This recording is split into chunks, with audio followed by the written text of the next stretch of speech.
রেলগাড়ির কামরায় হঠাৎ দেখা, ভাবিনি সম্ভব হবে কোনো দিন। আগে ওকে বারবার দেখেছি লাল রঙের শাড়িতে, ডালিম ফুলের মতো রাঙা।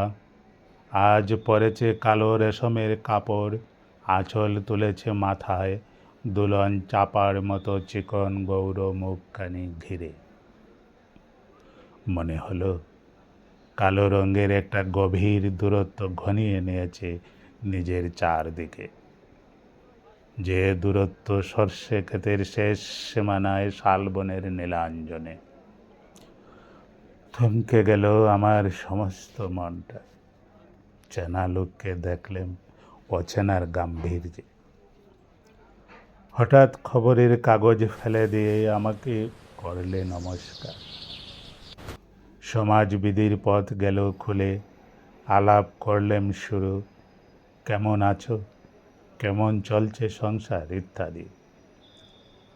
সে রইল জানালার বাইরের দিকে চেয়ে, যেন কাছের দিনের ছোঁয়াচ পার হওয়া চাহনিতে। দিলে অত্যন্ত ছোট দুটো একটা জবাব, কোনটা বা দিলেই না। বুঝিয়ে দিলে হাতের অস্থিরতায়, কেন এসব কথা, এর চেয়ে অনেক ভালো চুপ করে থাকা।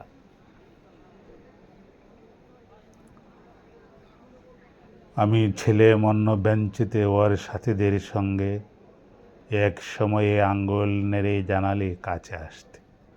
মনে হলো কম সাহস নয়। বসলুম ওর এক বেঞ্চিতে। গাড়ির আওয়াজের আড়ালে বললে মৃদুস্বরে, কিছু মনে করো না। সময় কোথা সময় নষ্ট করবার। আমাকে নামতে হবে পরের স্টেশনে, দূরে যাবে তুমি।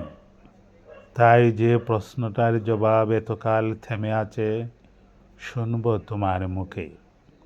সত্য করে বলবে তো? আমি বললাম বলবো। বাইরের আকাশের দিকে তাকিয়েই শুধ হলো, আমাদের গেছে যেদিন একেবারেই কি গেছে, কিছুই কি নেই বাকি। একটুকু রইলেম চুপ করে। তারপর বললেম, রাতের সব তারাই আছে দিনের আলোর গভীরে। খটকা লাগলো, কি জানি বানিয়ে বললাম নাকি। ও বললে, থাক এখন যাও ওদিকে। সবাই নেমে গেল পরের স্টেশনে, আমি চললেম একা।